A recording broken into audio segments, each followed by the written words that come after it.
Hi, I am Miss Whitman, and this podcast is for my English 9 CP first period class. This is a lesson on listening comprehension. The story I will be reading is The Occurrence at Owl Creek Bridge, written by Ambrose Bierce. Please pay close attention as there will be listening comprehension questions for you to answer following the story. A man stood upon a railroad bridge in northern Alabama, looking down into the swift water 20 feet below. The man's hands were behind his back, the wrists bound with a cord. A rope closely encircled his neck. It was attached to a stout cross timber above his head, and the slack fell to the level of his knees. Some loose boards laid upon the sleepers, supporting the metals of the railway, supplied a footing for him and his executioners. 2 private soldiers of the Federal Army, directed by a sergeant who in civil life may have been a deputy sheriff. At a short remove upon the same temporary platform was an officer of the uniform of his rank, armed. He was a captain. A sentinel at each end of the bridge stood with his rifle in the position known as support. That is to say, vertical in front of the left shoulder, the hammer resting on the forearm thrown straight across the chest. A formal and unnatural position, enforcing an erect carriage of the body. It did not appear to be the duty of these 2 men to know what was occurring at the center of the bridge. They merely blockaded the 2 ends of the foot planking that traversed. Beyond one of the sentinels nobody was in sight. The railroad ran straight away into a forest for 100 yards, then, curving, was lost to view. Doubtless there was an outpost farther along. The other bank of the stream was open ground, a gentle acclivity topped with a stockade of vertical tree trunks, loopholed for rifles, with a single embrasure through which protruded the muzzle of a brass cannon commanding the bridge. Midway of the slope between the bridge and the fort were the spectators, a single company of infantry in line at parade rest, the butts of their rifles on the ground, the barrels inclining slightly backwards against the right shoulder, the hands crossed upon the stock. A lieutenant stood at the right of the line, the point of his sword upon the ground, his left hand resting upon his right. Excepting the group of 4 at the center of the bridge, not a man moved. The company faced the bridge, staring stonily, motionless. The sentinels facing the banks of the stream might have been statues to adorn the bridge.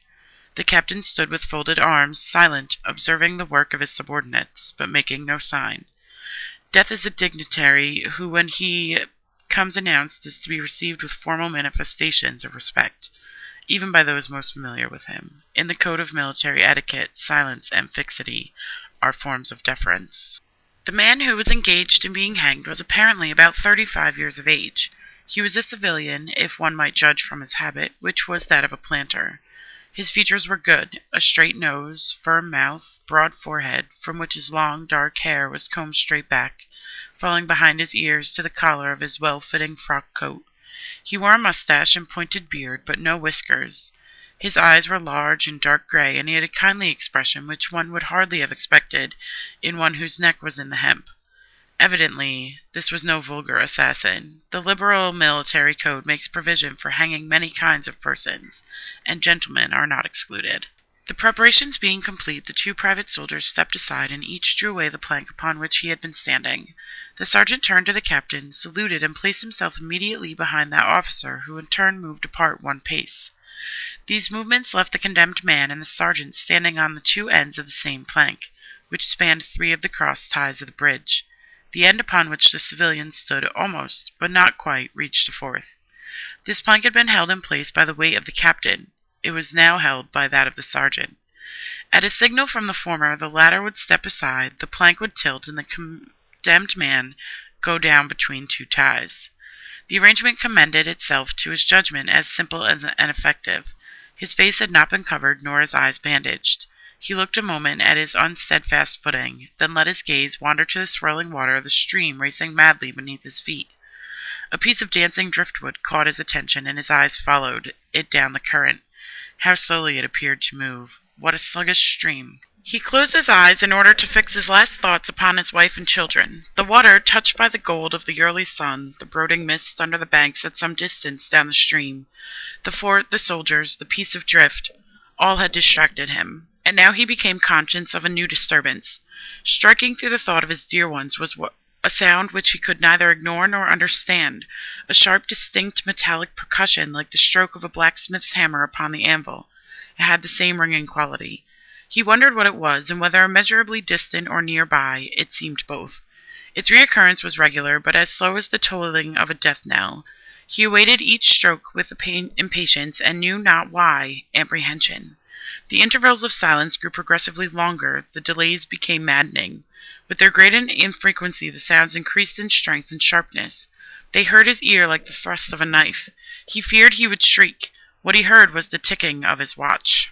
He unclosed his eyes and saw again the water below him. If I could free my hands, he thought, I might throw off the noose and spring into the stream.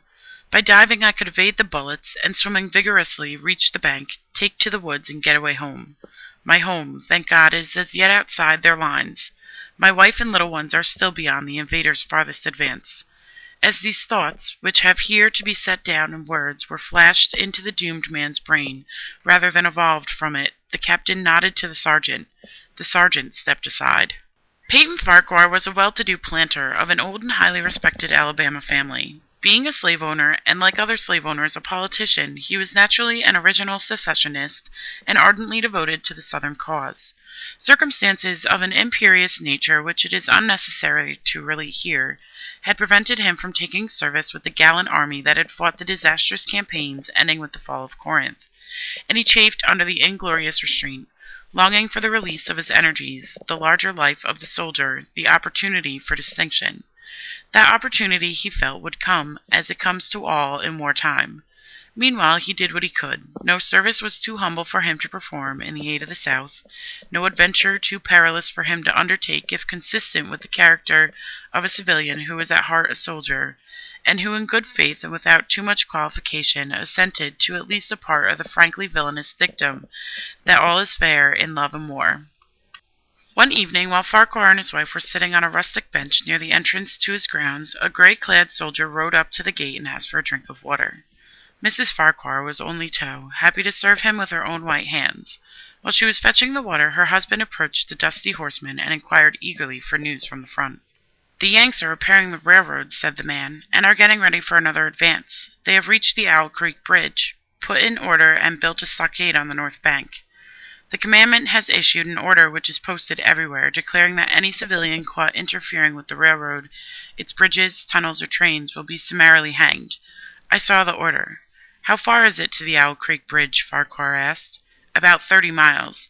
"Is there no fence on this side of the creek?" "Only a picket post half a mile out on the railroad and a single sentinel at this end of the bridge." "Suppose a man, a civilian and student of hanging, should elude the picket post and perhaps get the better of the sentinel," said Farquhar, smiling. "What could he accomplish?" The soldier reflected. "I was there a month ago," he replied. "I observed that the flood of last winter had lodged a great quantity of driftwood against the wooden pier at this end of the bridge. It is now dry and would burn like a tow." The lady had now brought the water, which the soldier drank. He thanked her ceremoniously, bowed to her husband, and rode away. An hour later, after nightfall, he repassed the plantation, going northward in the direction from which he had come. He was a Federal scout. As Peyton Farquhar fell straight downward through the bridge, he lost consciousness and was as one already dead. From this state he was awakened, ages later it seemed to him, by the pain of a sharp pressure upon his throat, followed by a sense of suffocation. Keen, poignant agonies seemed to shoot from his neck downward through every fibre of his body and limbs. These pains appeared to flash along well-defined lines of ramification and to beat with an inconceivably rapid periodicity. They seemed like streams of pulsating fire heating him to an intolerable temperature. As to his head, he was conscious of nothing but a feeling of fullness, of congestion. These sensations were unaccompanied by thought. The intellectual part of his nature was already effaced. He had power only to feel, and feeling was torment.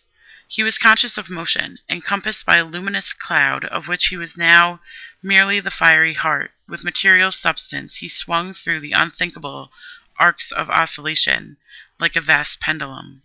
Then all at once, with terrible suddenness, the light about him shot upward with the noise of a loud splash, a frightful roaring in his ears, and all was cold and dark. The power of thought was restored. He knew that the rope had broken and he had fallen into the stream. There was no additional strangulation. The noose about his neck was already suffocating him and kept the water from his lungs. To die of hanging at the bottom of a river, the idea seemed to him ludicrous. He opened his eyes in the darkness and saw above him a gleam of light, but how distant, how inaccessible! He was still sinking, for the light became fainter and fainter until it was mere glimmer. Then it began to grow and brighten, and he knew that he was rising toward the surface. knew it with reluctance, for he was now very comfortable. To be hanged and drowned, he thought.